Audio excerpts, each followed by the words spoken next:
לדבר על תמי, כמו שאמרתי, אסף הוא דיפי פרודקט חברת תמי, מהפרסל הרובוט, ואני אתן לו לדבר. שלום שלום, נראה לי שהטרנד זה באנגלית, אז אני קיבל שעה.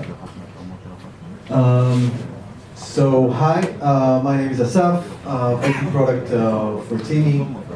Temi is a home robot. You may seem stuffed a little bit like that, but I think this is something one of a kind, and it's very different from the other robots you can see around. So I'll start by just showing you and explaining you what this needs to deliver. I assume most of you are familiar with Alexa or Siri, Cortana, or Google Assist. And what we try to do here is take this personal assistant and put it on wheels and add to it a screen. Last year, Amazon came out with the Echo Show, which is just like the Echo. It's a personal assistant that has a screen. This gave us a lot of confidence with what we do, but I think we have another step forward where we put in the mobility of the device. So I think these are pretty self-explanatory. They explain themselves, and you can see that we're talking about 5 years old height robot that follows you in the house. You can talk to it. It can deliver some information about whatever you ask and entertainment content to you. Unlike other assistants, you don't have to buy a lot of pieces and put them in different rooms. This is kind of the home telephone that maybe we had in the 80s, but like super advanced with technology. So this brings three things. It brings the assistant. The second thing is the video calls. I think it's very innovative in a way that it's really hands-free video calls. It's very common for me when I try to talk to my kids at home. My wife has to do this, you know, this, to track my kids. And usually the conversation doesn't take more than 3 minutes because everybody's losing patience. And I think that this is an actual telepresence, and I can actually hang out in a place I'm not in, and hang out for a longer time. The third thing is the speakers. It has a subwoofer and tweeters. It's loud. It has a nice range of sound, and you know how a lot of people now have this Bluetooth speakers, which are really tiny and small. The sound does make a difference. It's kind of impressive. Yeah, so that's temi. And now I'm going to show you a short clip of the technology of what's in there.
Hello, John.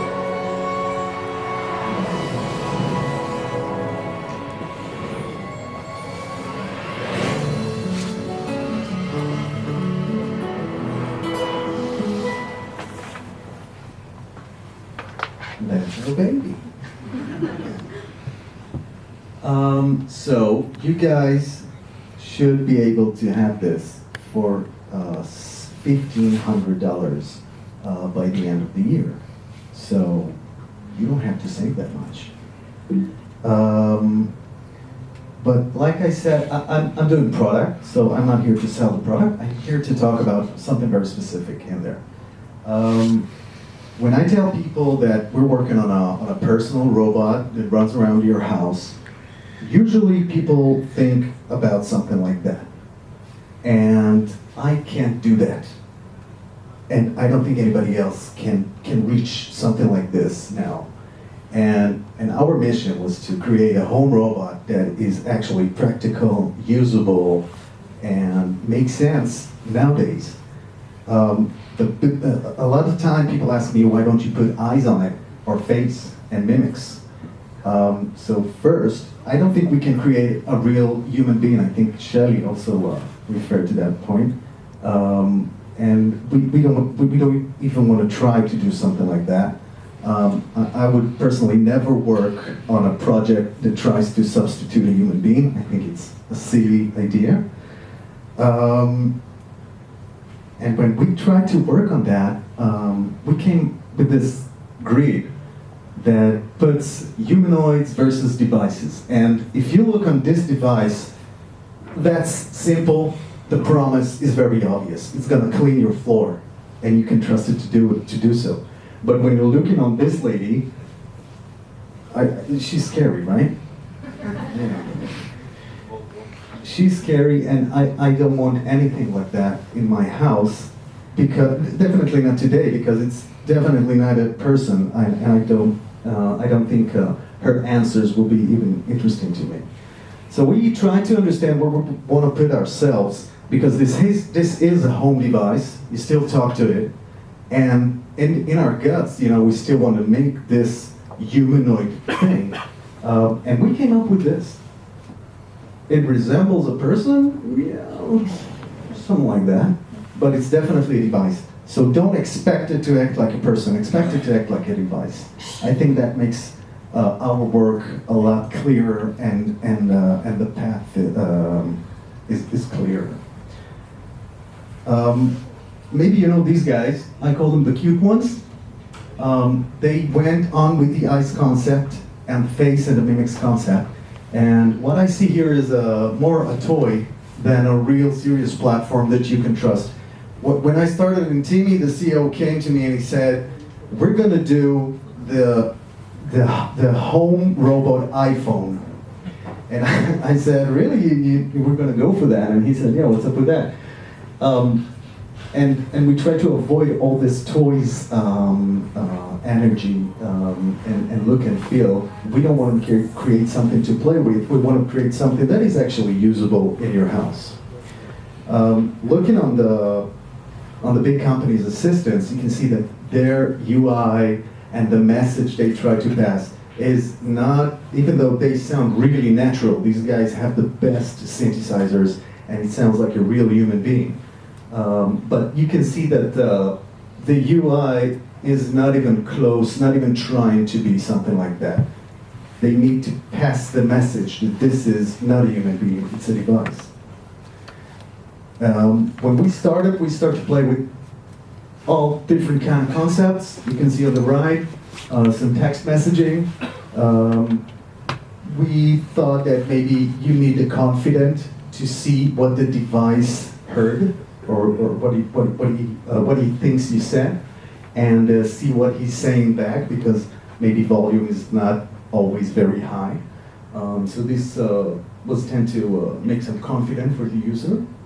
Then we went for some more romantic tests, something like some inspiration from Cortana and stuff like that, where these circles had different messages. Now it listens to you, now it's speaking to you, now it's processing, stuff like that. And we ended up with this. So this UI, I think it's kind of unique because, first of all, it resembles something very familiar, which is a text conversation. You have this on your WhatsApp, Messenger, or whatever you use. But unlike these platforms, this thing doesn't have a narrative.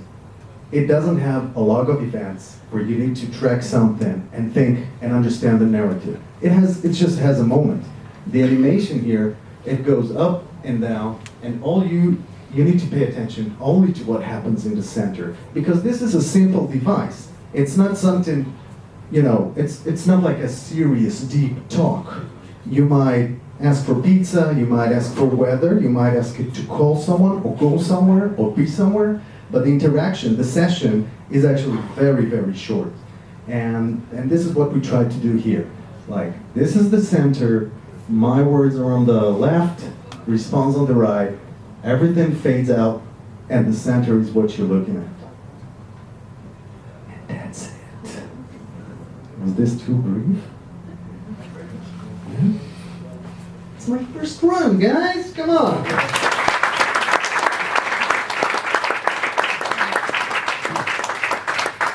Yeah, so guys at the office asked me to put this on the presentation. So if you find yourself here, please come over after the talk, and I can answer questions if you have something. Yeah. Yes, sir.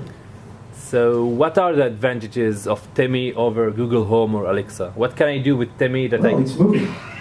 It's moving, but what can it help me with? You can imagine like routines. Every day in the morning, go to the kids, play heavy metal to make them wake up, come to the living room, put some news or music, and start the oven, because it also has a smart house abilities. I can send messages through it. Whenever you see that guy, tell him something. So, yeah. Yeah, he has another one. No, it's good. But like, is that like it is context aware and like place aware and stuff like this? So yeah, definitely. It knows where it is.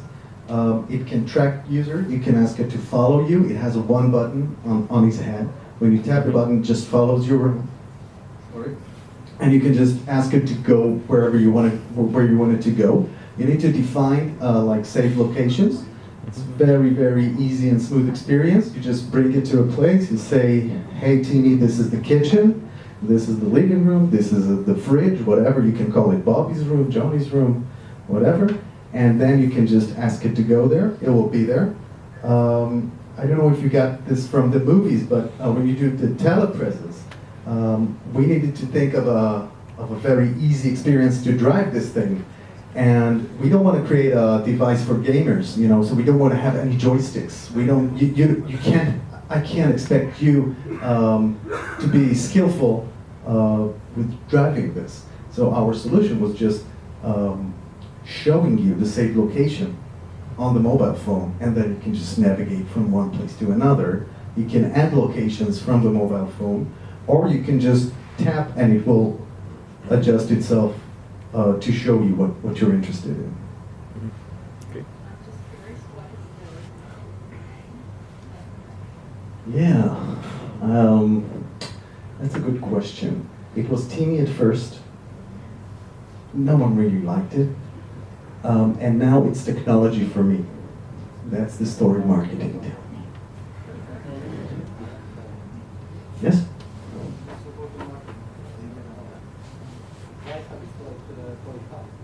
Is high? Yeah. We don't think it's high. 1,500 for such a robot, we don't think it's high. Pepper or stuff you saw before are a lot more expensive. They're not consumers' products. Right. Yeah. Yeah, we aimed for a MacBook Pro price. We figured if people buy this, they might want to do this. You definitely should think this is a cool thing to go for it, right? Because it's a little more expensive than the iPhone. But we think it's affordable. Yeah. Yeah. What kind of processing power you have? Well, I don't know. I can't answer the head is an Android device, and the bottom is a different computer. I'm not familiar with all the technical parts there. So you guys, you develop the platform and the applications as well, or you expect others to develop applications? That's a good question. We develop the platform, like the OS. It's basically a launcher for Android. We also develop in-house applications just to make sure you have some content in there. But everything is based on an SDK we develop. We definitely aim, I think that's like pretty obvious on such devices, to have an SDK and allow third-party developers to be able to develop whatever they want. So you can develop, it should be pretty exciting because it allows you to create some applications you can't think of before, like movement games, dancing games, stuff like that. שאלה אחרונה, one last question. You can also meet Asaf also afterwards. The voice recognition, it's something that you buy, you develop by yourself, or? Well, we had a lot of tests. At the moment, we're using Google Cloud Services. Voice is kind of complex. It has different components in there. You need to wake it up so it will know that you talk to it. You need to figure out what was there, what are the words, and then you need to figure out what was the intention of the user. I mean, words are just meaningless. So you need to figure out that, and then you need a synthesizer to play something out. So it has different components. At the moment, we're using Google ones. The word of the machine, wash the dishes and talk to them? Yeah, that's actually working. Seriously. It's still. What's not connected is useless, right? What, you mean internet? Well, at the moment, yes. We think of like basic features that needs to be available offline, like go home, go away, at least don't be stuck in the middle of the room. Yeah, it depends on connection, the connectivity. All right, thank you.